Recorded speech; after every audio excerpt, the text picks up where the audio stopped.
በዋግምራ ዞን ሰቆጣ ዙሪያ በሁለት ቦታዎች በተደረገ ድንገተኛ ማጥቃት ሐሙሲት ከተማ ሰፍሮ የነበረው ቅጥረኛ የሚሊሻ ኃይል ከባድ ጉዳት ደርሶበታል።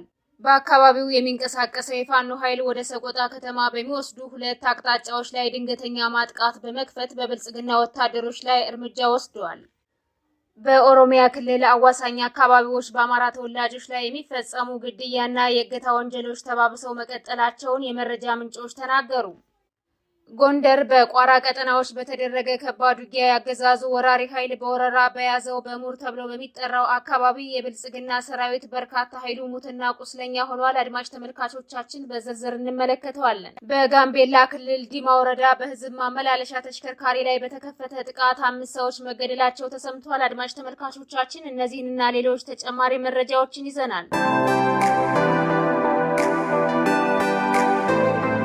ሰላም ጤና ይስጥልን። የጥቁር አንበሳ ሚዲያ አድማጭ ተመልካቾቻችን እንደምን አምሽታችኋል? ዕለተ ማክሰኞ ግንቦት 19 2017 ዓ.ም መረጃዎችን ይዘን ቀርበናል። ከዜናዎቹ ጋር ሰናይት አያሌው ነኝ። አብራችሁን ቆዩ። ወደ ዝርዝር መረጃዎች አልፋለሁ።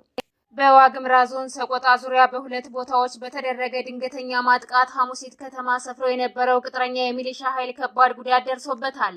በአካባቢው የሚንቀሳቀሰው የፋኖ ኃይል ወደ ሰቆጣ ከተማ በሚወስዱ ሁለት አቅጣጫዎች ድንገተኛ ማጥቃት በመክፈት በብልጽግና ወታደሮች ላይ እርምጃ ወስደዋል። ሐሙሲት ከተማ ላይ ሰፍሮ በነበረ የብልጽግና ቅጥረኛ የሚሊሻ ኃይል ላይ በተከፈተ የተናበበ ማጥቃት በርካቶች ሲደመሰሱ ከሞት የተረፈው ኃይል አስከሬኑን ሳያነሳ ተበትኗል።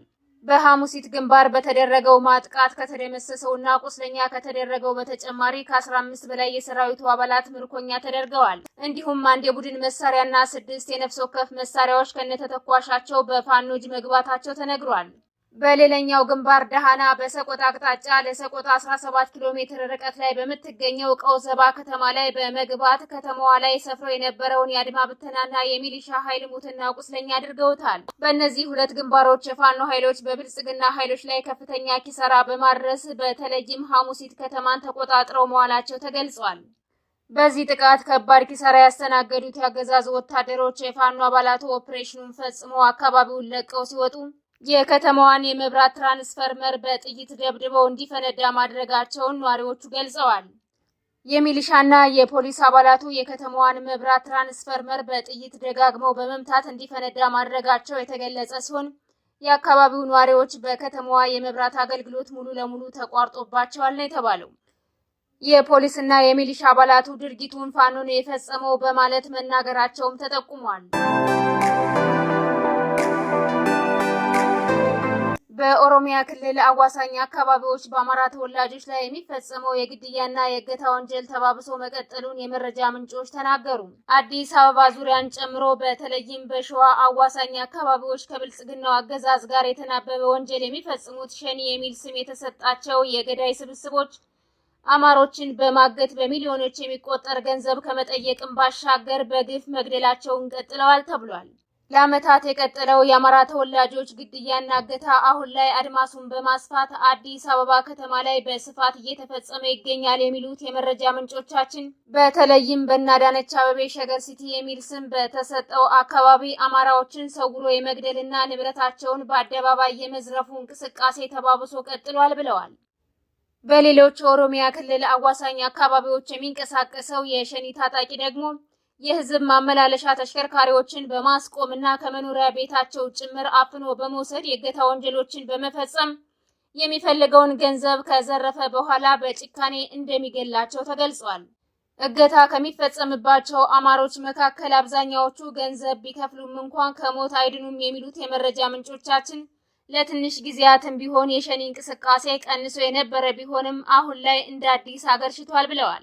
በተያዘም የብልጽግና የገዳይ ስብስብ ከሰሞኑ በሸዋ በደራ አማሮች ላይ ጥቃት ፈጽሟል።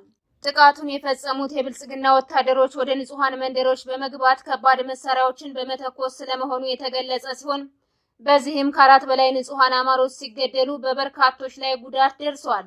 በሸዋ ጠቅላይ ግዛት በርካታ ቀጠናዎች በፋኖ ተይዘውበት መውጫ መግቢያ ያጣው ሰራዊቱ ወደ ደራ አማሮች በመግባት ምንም አይነት ወታደራዊ ኢላማ በሌለበት በንጹሃኖች ላይ የዲሽቃ ቅንቡላ በመወርወር ከ4 በላይ ንጹሃኖችን ገሎ በርካቶችን ከባድና ቀላል ጉዳት አድርሶባቸዋል ነው የተባለው።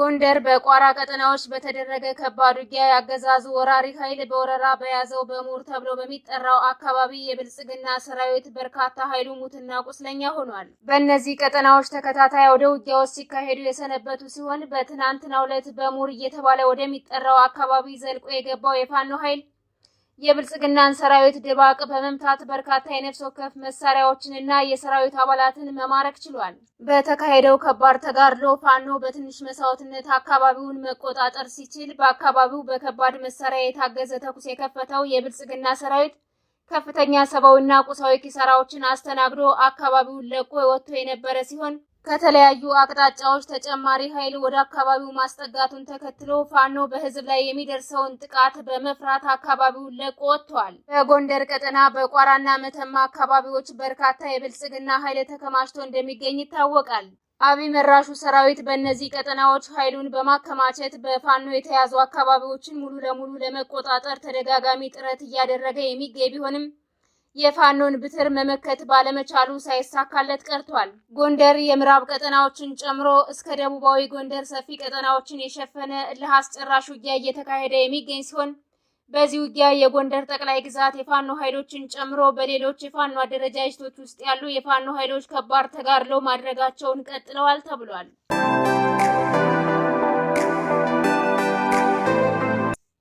በጋምቤላ ክልል ዲማ ወረዳ በህዝብ ማመላለሻ ተሽከርካሪ ላይ በተከፈተ ጥቃት 5 ሰዎች መገደላቸው ተሰምቷል። ከደቡብ ሱዳን ተሻግረው ወደ ኢትዮጵያ የገቡ የሙርሌ ታጣቂዎች በተሽከርካሪው ላይ በከፈቱት የተኩስ ሩምታ አሽከርካሪውን ጨምሮ 5 ሰዎች መግደላቸው ታውቋል። ከሳምንታት በፊት የደቡብ ሱዳን ታጣቂዎች ወደ ኢትዮጵያ ድንበር ጥሰው በመግባት በሰው ህይወትና በንብረት ላይ ጉዳት ማድረሳቸው ይታወቃል። ደቡብ ወሎ በምዕራብ ወረዳዎች ከሰሞኑ በተደረገ ከባድ ውጊያ የሻምበል መሪውን ጨምሮ በርካታ የብልጽግና ወታደሮች ሙትና ቁስለኛ መሆናቸው ተሰምቷል። በተለያዩ አካባቢዎች ጥቃት የሰነዘረው የብልጽግና ሰራዊት በፋኖ በተደረገ ያጠፋ መልስ ከባድ ጉዳት ያስተናገደው ሰራዊቱ በህዝብ ላይ ከባድ መሳሪያዎችን በመተኮስ ጥቃት ፈጽሟል። ገነቴ ከተማ በቡድን መሳሪያ የታገዘ ተኩስ የከፈቱት የሚሊሻ ኃይሎች 3 ንጹሃኖችን የገደሉ ሲሆን በርካቶችን አቁስለዋል ተብሏል። የብልጽግና ወራሪ ሰራዊት በፋኖ የደረሰበትን ሽንፈት ለማካካስ በንጹሃኖች ላይ የተኩስ ሩምታ በመክፈት ከባድ ጉዳት አድርሷል ተብሏል። በተመሳሳይ አዊ ዞን እሁዲት አካባቢ በተደረገ ውጊያ ከ20 በላይ ያገዛዙ ወታደሮች ሙትና ቁስለኛ ሆነዋል። በአካባቢው ዘልቆ የገባው የፋኖ ኃይል የተናበበ ማጥቃት በመክፈት በብልጽግና ወታደሮች ላይ ከፍተኛ ጉዳት አድርሷል ነው የተባለው። ይህንንም ተከትሎ የብልጽግና ካድሬዎች ማህበረሰቡን ለመሰብሰብ ያደረጉት ጥረት ሳይሳካላቸው ቀርቷል። በአካባቢው የፋኖ ኃይሎች ዘልቀው መግባታቸውንና ጥቃት መክፈታቸውን ተከትሎ የከተማዋን ማህበረሰብ በመሰብሰብ የሐሰት ፕሮፓጋንዳቸውን ለመንዛት ያሰቡት የአካባቢው ካድሬዎች እቅዳቸው ከሽፎባቸዋል። የተወደዳችሁና የተከበራችሁ አድማጭ ተመልካቾቻችን ለዛሬ ያዝንላችሁ መረጃዎች እነዚህን ይመስሉ ነበር። የዩቲዩብ ቻናላችንን ላይክ፣ ሼር፣ ሰብስክራይብ እንድታደርጉ በአክብሮት እንጠይቃለን።